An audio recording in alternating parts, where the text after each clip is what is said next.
Bonjour à toutes et bonjour à tous, bienvenue dans Je vous raconte. Aujourd'hui, je vous raconte le second volet de notre podcast consacré au directoire. Le directoire, c'est ce régime qui s'installe dans la période qui va de la chute de Maximilien Robespierre le 27 juillet 1794 jusqu'au coup d'État de Napoléon Bonaparte les 9 et 10 novembre 1799. Dans le précédent épisode, nous avons laissé le directoire en place. Rappelons que la Convention adopte la nouvelle Constitution le 22 août 1795. Le 26 octobre 1795, la Convention se sépare. Et c'est le 3 novembre qu'entre en fonction le directoire, composé de Barras, Reubel, la Révelière Lépeau, le Tourneur et Carnot. Mais très vite, le régime entre en tension. Et cette tension est double. D'abord, une tension à l'intérieur même du régime, on peut dire les choses ainsi, à Paris, et puis une tension extérieure, c'est-à-dire sur les champs de bataille, puisque nous l'avons dit, la Révolution, d'une certaine façon, s'est largement exportée à cette période qui nous concerne. À Paris, nous avons affaire à un régime instable, parce que la situation économique reste très difficile. C'est la fin de l'assignat, c'est le retour progressif au numéraire. L'inflation est certes passée, mais la misère persiste et surtout il y a un mécontentement politique profond. Deux oppositions à ce moment-là structurent la vie politique. D'une part, les royalistes qui espèrent un retour à la monarchie, et certains de ces royalistes soutiennent Louis XVIII, autrement dit le comte de Provence, le frère de Louis XVI. À gauche, nous avons les néo-jacobins qui, eux, veulent relancer la dynamique révolutionnaire. C'est à ce moment-là, en mars-mai 1796, qu'a lieu la conspiration des égaux. Cette conspiration des égaux est menée par Gracchus Babeuf. Que proposent ces conspirateurs ? Eh bien, ce qu'ils veulent, c'est une égalité réelle. Ils veulent une mise en commun des biens, c'est-à-dire une forme de proto-communisme. L'insurrection est bien préparée, mais elle échoue. Babeuf est arrêté le 10 mai 1796 et il est exécuté le 27 mai 1797. La question que l'on pourrait se poser est la suivante. La Révolution peut-elle encore aller plus loin socialement ou bien est-elle déjà en train de se refermer ? Le directoire réprime et le directoire stabilise. Mais d'une certaine façon, il ferme l'horizon égalitaire. Dans le même temps, un autre danger est en train d'apparaître. Les élections de 1797, les élections de mars-avril 1797, voient une progression, une très forte progression des royalistes dans les assemblées, dans les deux assemblées. Ces deux assemblées, je vous le redis, sont le Conseil des 500 et le Conseil des Anciens.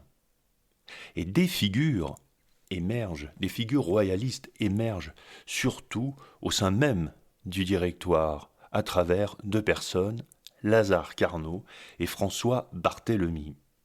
Le régime, vous en conviendrez, est donc menacé de l'intérieur. C'est là qu'une décision radicale est prise. Cela nous mène au coup d'État du 18 Fructidor, soit le 4 septembre 1797. C'est un coup d'État qui est organisé par Barras, Reubel et la Révelière Lépeau, avec l'appui décisif de l'armée, et notamment avec l'appui d'un homme envoyé par Bonaparte, et cet homme c'est Pierre Augereau. Résultat ? Eh bien, des arrestations massives de députés royalistes, l'annulation des élections et des déportations en Guyane. Carnot fuit et Barthélemy est arrêté.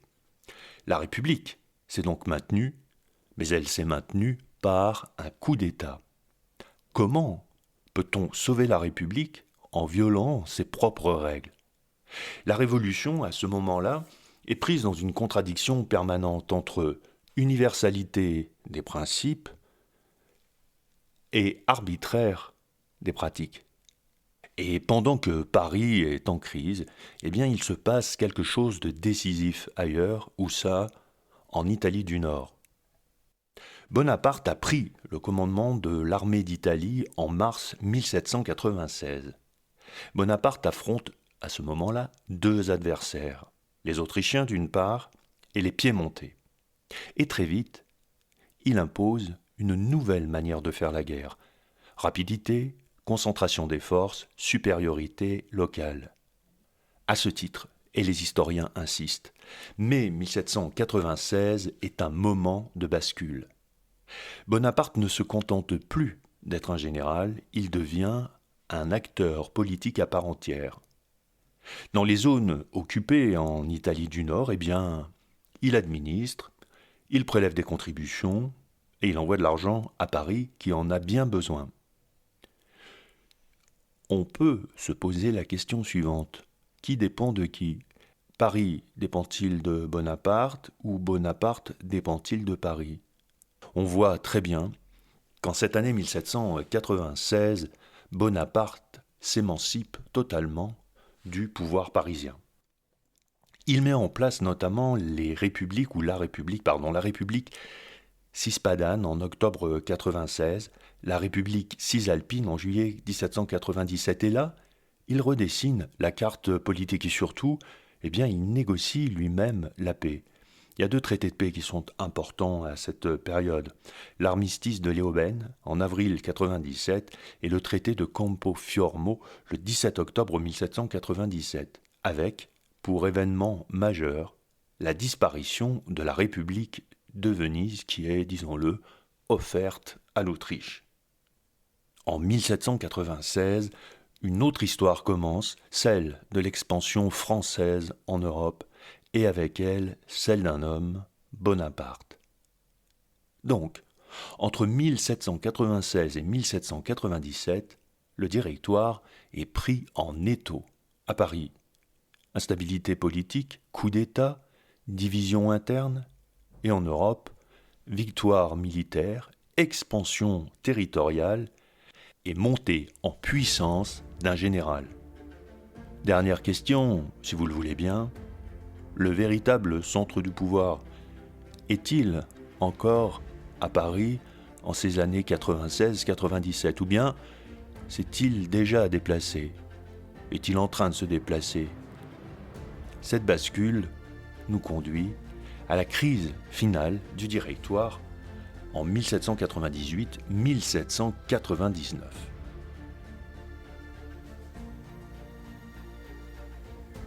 Alors, après 1797, après les victoires de Bonaparte en Italie, après le coup d'État du 18 Fructidor, on pourrait croire finalement que le Directoire est consolidé. L'armée est vainqueur en Italie et le pouvoir, par le coup d'État contre les royalistes, eh bien, semble fort. Mais en réalité, c'est l'inverse. Car le régime entre dans une crise profonde. C'est une crise militaire, politique, financière et même une crise morale. D'abord, en ces années 98-99, la guerre reprend contre la France. On retrouve l'Autriche, la Russie, le royaume de Naples, l'Empire ottoman, la Grande-Bretagne. Pourquoi cette nouvelle guerre ? Eh bien parce que l'expansion française inquiète, et notamment en Italie, la même où Bonaparte a créé des républiques sœurs. Les républiques que Bonaparte a mis en place en Italie se révoltent. Paysans, catholiques, population locale se soulèvent contre l'occupant français. Parce que les impôts sont lourds, il y a des réquisitions, de nombreux pillages et des attaques répétées contre l'Église. Finalement, la Révolution est-elle encore libératrice ou devient-elle une puissance occupante ? Et puis les choses se gâtent sur le plan militaire, la situation se dégrade. Très concrètement, les armées françaises reculent. D'abord en Allemagne, puis en Suisse, en Italie. Il y a la bataille de Cassano, la bataille de Trebia, la bataille de Novi. Résultat, l'Italie est en grande partie perdue. Le contraste est alors brutal entre les victoires éclatantes de 96 et 97 et ces défaites de l'année 1799. Et donc, une question se pose, le modèle militaire de la Révolution est-il en train de s'épuiser? Pendant ce temps, Bonaparte, lui, n'est pas en Europe, il est en Égypte. Il est parti de Toulon en mai 1798. Il a pris la direction de l'Égypte, pourquoi? Bien pour frapper les Anglais de façon indirecte, pour couper la route des Indes et aussi, disons-le, pour une gloire personnelle. Bonaparte rencontre la victoire, mais aussi il doit faire face à une catastrophe navale, la bataille d'Aboukir en août 1798, quand la flotte française est détruite par Nelson. Bonaparte se retrouve plutôt bloqué en Égypte. Pendant ce temps, à Paris, le Directoire, lui, est en train de vaciller, car l'instabilité politique est permanente. En mai 1798, le Directoire annule des élections qui sont jugées trop favorables aux Jacobins. Puis c'est le coup d'État de juin 1999. Cette fois, ce sont les assemblées qui imposent des changements au Directoire. Résultat, instabilité chronique et surtout perte de légitimité. Le régime apparaît faible, corrompu, inefficace. Le régime ne suscite plus l'adhésion, si tant est qu'il en ait un jour bénéficié. Et même, l'argent se cache, nous disent les historiens. Cela veut dire quoi? Eh bien, sur le plan économique, les choses ne vont pas parce qu'il y a une absence de confiance. Il y a un refus de l'investissement. Donc, nous avons affaire à ce moment-là à une crise financière qui s'ajoute à une crise politique et une crise militaire. Tout est réuni. Une solution s'impose, celle de l'homme providentiel. Dans ce contexte, une idée simple, en effet, fait son chemin, celle du recours à un homme fort, un homme capable de rétablir l'ordre, un homme capable de gagner la guerre, de stabiliser le régime. Et cet homme, vous l'aurez compris, eh bien on le connaît déjà, c'est Napoléon Bonaparte. Napoléon Bonaparte rentre d'Égypte en octobre 1799 et tout s'accélère. Il est accueilli comme un sauveur, malgré les défaites, et en dépit de la catastrophe navale d'Aboukir. Son image, en effet, est restée intacte. Alors, le Directoire peut-il encore se sauver lui-même, ou est-il déjà condamné? Et la réponse arrive très vite, avec le coup d'État du 18 Brumaire en 8, avec le coup d'État du 9 novembre 1799. Alors voilà, me direz-vous, nous y sommes. Le Directoire est affaibli, la guerre a repris, les institutions sont discréditées et l'opinion ne croit plus vraiment au régime. Et dans ce contexte, eh bien, c'est là que Napoléon revient. Il débarque à Fréjus le 9 octobre 1799 et il remonte à Paris. Il est acclamé et là, tout va très vite. Le coup d'État n'est pas improvisé, il est préparé avec des acteurs politiques. Parmi eux, eh bien, nous retrouvons Sieyès et il y a aussi Ducos. Sieyès, à ce moment-là, est directeur et il veut changer de régime. Il cherche, selon la formule, il cherche un sabre, il cherche un homme fort et ce sabre, eh bien, ce sera Bonaparte. L'objectif? Renverser le Directoire, mais sans passer par une insurrection populaire. Donc, on veut un coup d'État légal, ou du moins présenté comme tel. Le coup d'État du 18 Brumaire en 8 se déroule entre Paris et Saint-Cloud. Le Conseil des Anciens décide, le 9 novembre 1799, de transférer les assemblées à Saint-Cloud, officiellement pour éviter un complot jacobin, mais en réalité pour préparer le coup d'État. Bonaparte reçoit le commandement des troupes de Paris et là, moment clé, 3 directeurs démissionnent. Tiens donc, Sieyès, Ducos, Barras.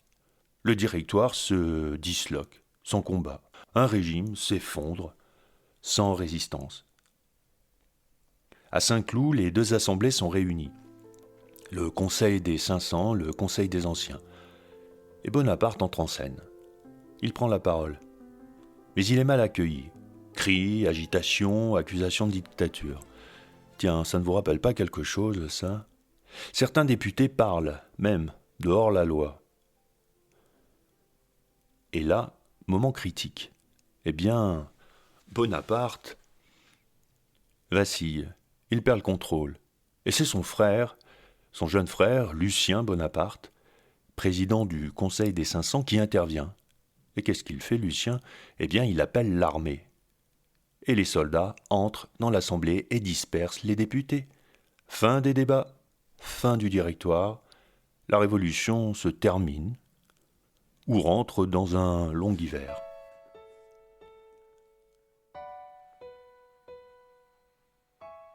Dans la foulée du coup d'État, un nouveau régime est mis en place. Ce nouveau régime, c'est le consulat, avec 3 consuls provisoires, Napoléon Bonaparte, Sieyès et Roger Ducos. Mais très vite, le pouvoir se concentre, et Bonaparte devient premier consul. Le régime change de nature. On passe d'une république parlementaire à un pouvoir exécutif fort. Alors, se 18 Brumaire, est-ce la fin de la Révolution ou au contraire son accomplissement ?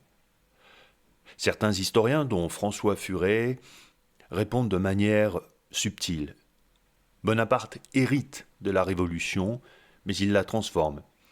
Il conserve l'égalité civile, la fin des privilèges, l'État moderne, mais il abandonne la liberté politique et la souveraineté populaire active. Et donc, on pourrait dire ceci, la Révolution ne disparaît pas, mais elle change de forme, et peut-être même qu'elle trouve avec Bonaparte une forme de stabilisation.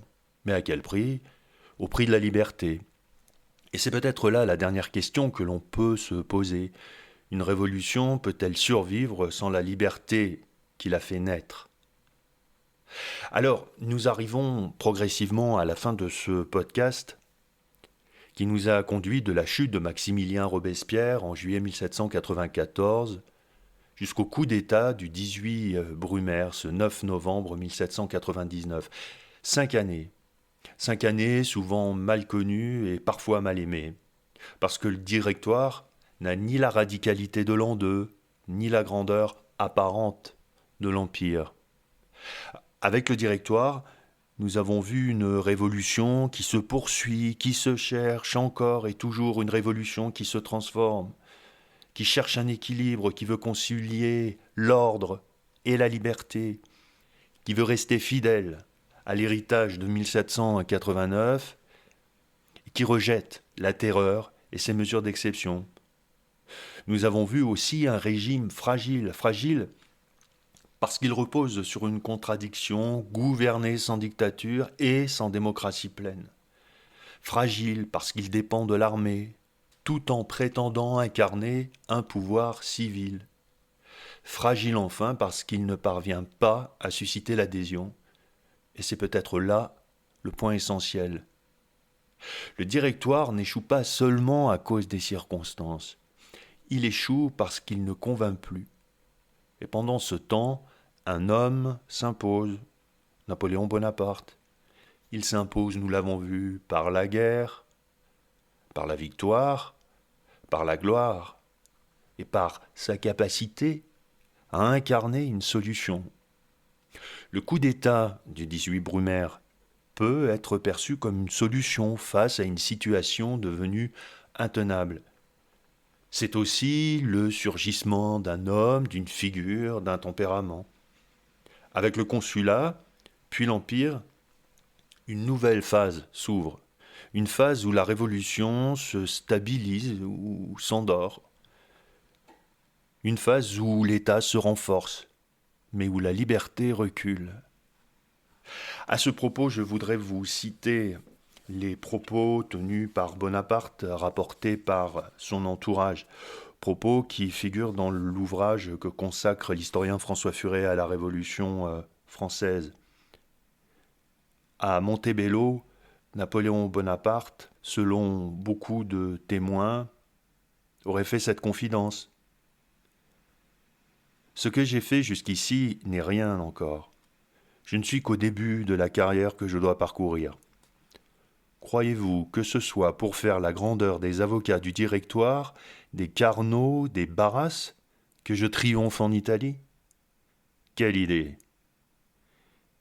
Une république de 30 millions d'hommes, avec nos mœurs, nos vices ? Où en est la possibilité ? C'est une chimère dont les Français sont engoués, mais qui passera comme tant d'autres. Il leur faut de la gloire, les satisfactions de la vanité. Mais la liberté, ils n'y entendent rien. Alors, Napoléon sauve-t-il la Révolution ? En est-il le fossoyeur ? La question est à jamais ouverte.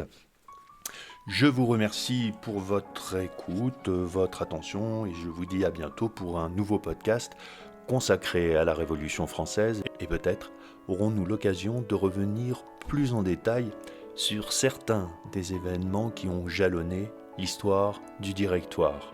À très vite pour un nouvel épisode de Je vous raconte.